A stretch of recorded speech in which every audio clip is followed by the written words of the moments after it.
तिमीलाई थाहा छ, हिजोसम्म अलमल्लमा थिए तिम्रो उपस्थितिले एउटा गन्तव्य भेटेकी छु। यो अन्जान सहरमा एक नजिकको साथी मैले तिमी भेटेकी छु।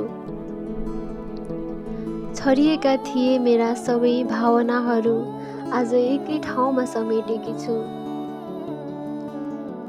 जीवनको सारा दुःख पीडा व्यथा मेटाउन एक शीतल चौतारी भेटेकी छु।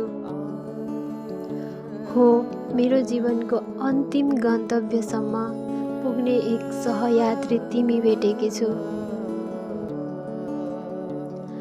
वर्षौंदेखि नमेटिएको मनको घाउ मेटाउन मैले औषधि सरह तिमी भेटेकी छु। थाहा छैन के, किन अनि कसरी, तर जे भेटेकी छु त्यो उपहार स्वरूप मनभित्र सजाएकी छु।